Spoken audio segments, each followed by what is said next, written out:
Fala galera, tudo bem? Nessa aula nós vamos aprender tudo sobre a gravitação universal. Vamos começar aqui estudando as leis de Kepler. Aqui você vê a primeira lei de Kepler.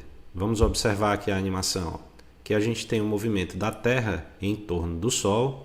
Você percebe que a trajetória que a Terra realiza em torno do Sol não é uma circunferência. Na realidade é uma elipse. Então, a primeira lei de Kepler ela vai dizer que a trajetória dos planetas em torno do Sol é uma elipse e o Sol ocupa um dos focos dessa elipse. Então, você vai observar aqui a geometria da elipse com os focos. Esse ponto aqui, mais afastado do Sol, a gente vai chamar de afélio. O nome afélio vem de afastado. No afélio, pessoal, o planeta vai ter a velocidade mínima. Por quê, professor? Porque ele está mais afastado, então a força de atração gravitacional aqui ela é menor. Continuando aqui a nossa animação, quando ele vai se aproximando do Sol, você vai tendo a força de atração gravitacional aumentando. Então ele vai ganhando aceleração, essa velocidade vai aumentando, até ele passar por esse outro ponto que é o periélio. Periélio é o ponto mais próximo, é o ponto mais perto do Sol. Então, nesse ponto, o planeta vai ter a velocidade máxima. Já a segunda lei de Kepler, ela vai relacionar as áreas varridas pela linha imaginária que liga o planeta ao Sol aos intervalos de tempos gastos nos percursos. Vamos ver como é que isso funciona. Vamos imaginar essa linha imaginária que liga aí a Terra ao Sol. Essa linha imaginária é chamada de raio vetor. Quando a Terra começa a se movimentar, esse raio vetor ele vai varrendo uma área. Então, a segunda lei de Kepler vai nos mostrar que essa área varrida é proporcional a esse intervalo de tempo gasto no percurso. Então, se eu pegar aqui um outro momento em que ele vai fazer o percurso num ponto aí mais distante, eu ligo aí o Sol até a Terra e marco essa área que vai ser varrida. Então, se o planeta gastar aqui o mesmo intervalo de tempo que ele gastou aqui, então essa área que ele varreu nesse intervalo de tempo vai ser igual a essa outra. Ou seja, uma das formas de enunciar a segunda lei de Kepler, que é chamada de lei das áreas, é dizer que o segmento imaginário que une o planeta ao Sol varre áreas iguais em intervalos de tempos iguais. Uma outra maneira de enunciar é dizer que as áreas varridas são proporcionais aos intervalos de tempos gastos nos percursos. Já a terceira lei de Kepler é a lei dos períodos. O período é o tempo que o planeta leva para dar uma volta completa em torno do Sol, ou seja, é o ano do planeta. O período da Terra, por exemplo, vai ser o ano terrestre, que é de 365 dias. Bom, vamos analisar agora um pouco a geometria dessa elipse. Se eu pegar essa distância aqui, do periélio até o Sol, e chamar de R1, e essa distância do Sol até o afélio, e chamar de R2, se eu fizer a média aritmética entre essas duas distâncias, R1 mais R2, e dividir por 2, eu vou ter o chamado semi-eixo maior, que é o raio médio dessa órbita aqui, certo? Seria a distância desse ponto central até uma das extremidades da elipse. Então, o raio médio vai ser a distância média do planeta até o Sol, que é o chamado semi-eixo maior. Então, o que é que diz a terceira lei de Kepler? Que a razão entre o período de revolução ao quadrado e o raio médio ao cubo, ela é constante para todos os planetas que orbitam em torno de uma mesma estrela central. Então, por exemplo, eu posso mostrar aqui todos os planetas que compõem o Sistema Solar e eu posso fazer uma comparação entre os períodos de rotação e os raios médios de cada um deles. Por exemplo, se eu pegar o período ao quadrado de Urano sobre o raio ao cubo de Urano, isso vai ser igual ao período ao quadrado de Marte sobre o raio ao cubo de Marte. E assim eu posso fazer a comparação entre quaisquer planetas desse sistema solar. Outra lei importante, pessoal, é a lei da gravitação de Newton. Essa lei vai nos permitir calcular a força de atração gravitacional entre dois planetas ou entre um planeta e uma estrela. De acordo com Newton, massa atrai massa. Então, se eu tiver aqui duas grandes massas, a do Sol e a da Terra, por exemplo, separadas aí por uma distância d, entre elas vai surgir um par de forças, ação e reação. Essa força ela vai ser diretamente proporcional ao produto das massas e inversamente proporcional ao quadrado da distância entre elas. Como é que a gente escreve isso matematicamente? Fazendo dessa forma. Ó. A força vai ser uma constante, que é a constante de gravitação universal, esse Gzão, vezes o produto das massas, ou seja, quer dizer que a força é proporcional à massa do Sol, ela é proporcional também à massa da Terra. E ela é inversamente proporcional ao quadrado da distância, ou seja, a distância ao quadrado vai estar no denominador. Então, com essa equação, a gente consegue calcular a força de atração gravitacional entre duas massas quaisquer. Essa constante de gravitação universal ela vai ser dada por 6,67 vezes 10 elevado a menos 11 newtons vezes metro quadrado por quilograma ao quadrado. Observem que é um valor muito pequeno, ó. É um valor multiplicado por 10 a menos 11. Então, para que nós tenhamos aqui uma força de atração considerável, nós precisamos ter pelo menos uma das massas muito grande, para que na hora de fazer o produto com o Gzão, eu consiga superar esse 10 elevado a menos 11 aqui e eu consiga ter uma força considerável. Por isso que a gente só sente atração gravitacional quando pelo menos uma das massas é muito grande. Analisando de forma mais detalhada essa lei da gravitação universal, se eu passar essa distância ao quadrado multiplicando a força, a gente vai perceber que esse produto F vezes d ao quadrado ele é constante, porque ele é Gzão vezes a massa do planeta vezes a massa do Sol. Então, quando o produto entre duas grandezas é constante, a gente diz que elas são inversamente proporcionais. Então, pessoal, vamos ver como é que funciona o gráfico da força em função dessa distância. Eu vou fazer aqui uma tabelinha para a gente ir colocando os valores da força e da distância e a gente vê o que é que acontece com a relação entre elas. Por exemplo, ó, pessoal, se eu multiplicar essa distância aqui por 2, eu colocaria um 2 bem aqui, ó. Então, para esse produto continuar constante, como esse 2 vai ficar elevado ao quadrado, eu precisaria dividir essa força por 4, que é 2 ao quadrado. Aí, esse 2 ao quadrado ia cancelar com esse 2 ao quadrado e ia manter o produto F vezes D constante. Isso quer dizer, pessoal, que quando a gente dobra a distância, a força fica dividida por 4. A força fica 4 vezes menor. No gráfico, a gente vai ver dessa forma, ó, dobrando a distância, a força fica dividida por 4. Se eu multiplicar essa distância agora por 4, o que é que vai acontecer com a força? Ela vai ficar dividida por 4 elevado ao quadrado, que é 16. Então, essa força vai ficar 16 vezes menor. Então, quando eu marco esses pontos e faço o gráfico, eu percebo que esse gráfico é uma hipérbole.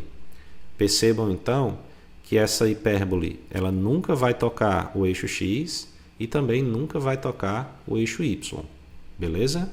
Professor, e como calcular o campo gravitacional da Terra? Então, pessoal, a Terra, devido à sua grande massa, ela modifica o espaço que está aqui em sua volta, gerando uma propriedade chamada de campo gravitacional.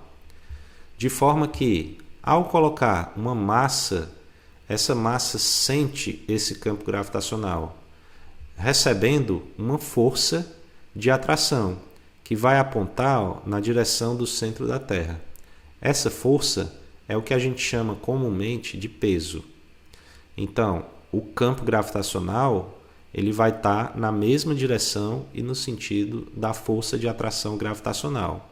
Se essas massas estiverem separadas por uma distância d, então a força de atração gravitacional vai ser Gzão, Mzinho sobre d ao quadrado.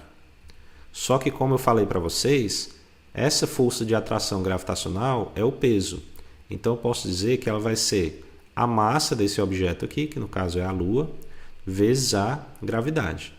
Então, se eu igualar aí essas duas expressões, mg com gzão, mzinho sobre d ao quadrado, o mzinho vai cortar.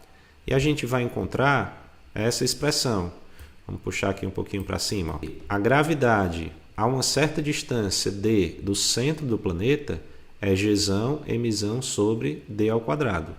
Ou seja, pessoal, a gravidade gerada por um planeta só depende da massa do planeta e da distância do ponto considerado ao centro do planeta.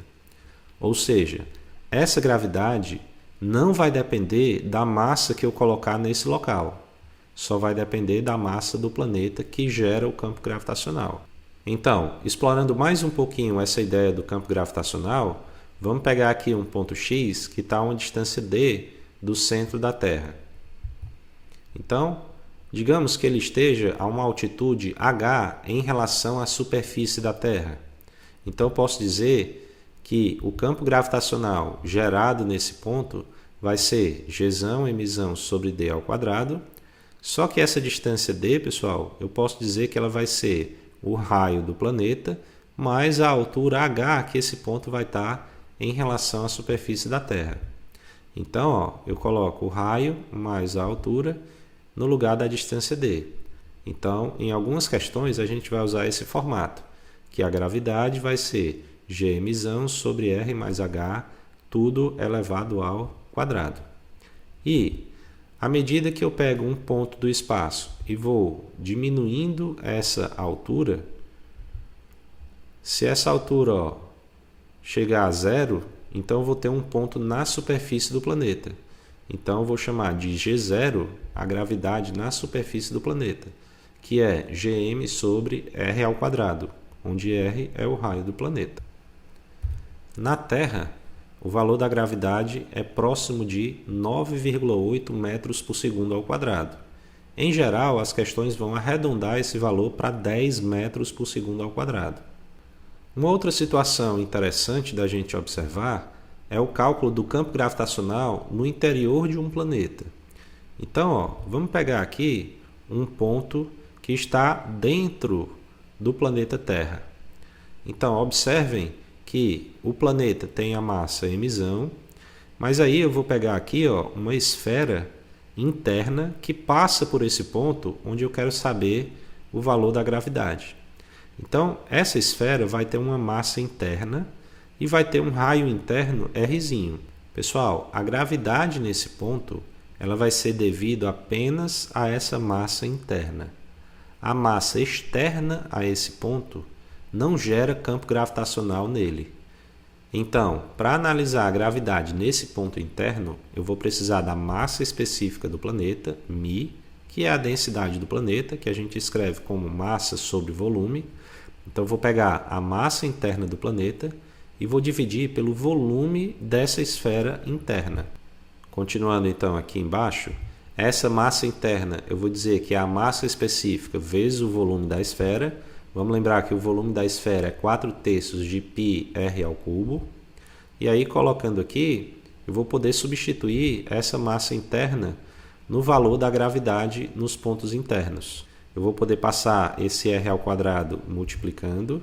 Eu vou encontrar que a gravidade interna vezes r ao quadrado é Gzão vezes a massa interna. Substituindo aí, ó, a massa interna, eu vou poder cortar o r ao quadrado com o r ao quadrado do outro lado, então vai sobrar um r aqui desse lado, e puxando um pouquinho aqui para a esquerda, a gente vai ter que a gravidade num ponto interno, ela vai ser 4/3 de Gzão μ π vezes r. Professor, eu vou precisar memorizar esse resultado? Não, pessoal.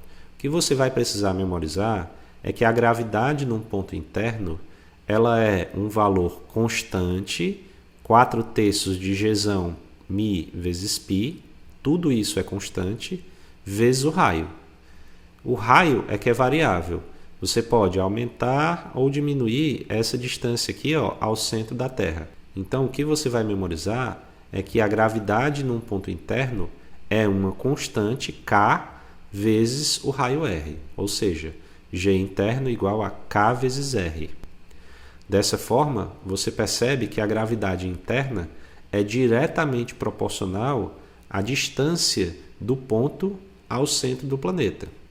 Isso mostra, pessoal, que se R for igual a zero, eu vou estar olhando para o centro do planeta. Então, quando R for igual a zero, a gravidade interna vai ser zero. Então, a gente prova que no centro do planeta a gravidade é igual a zero. Vamos agora analisar o gráfico da gravidade em função da distância d de um ponto do espaço até o centro do planeta. Então vamos lá, ó. Vamos pegar aqui um ponto na superfície, vamos dizer que a distância, ó, desse ponto da superfície até o centro é o raio do planeta. Então, para uma distância menor ou igual a r, eu vou ter o quê? Eu vou ter pontos internos ao planeta.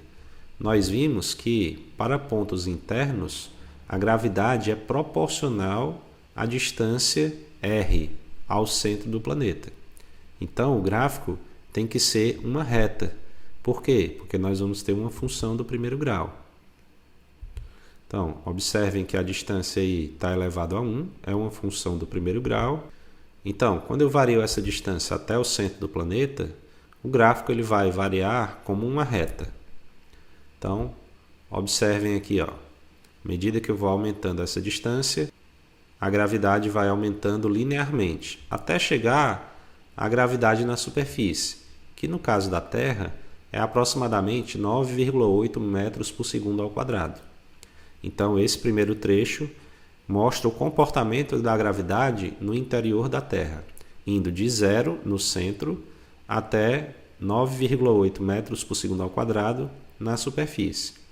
A partir daqui, pessoal, essa gravidade vai começar a cair com o quadrado da distância. Então, se eu pegar uma distância maior do que r, essa gravidade vai ser dada por gm sobre d ao quadrado. Então, como g vezes d ao quadrado é constante, eu vou ter grandezas que são inversamente proporcionais. Então, à medida que eu for me distanciando da superfície do planeta, a gravidade vai caindo com o quadrado da distância, gerando esse gráfico que é uma hipérbole.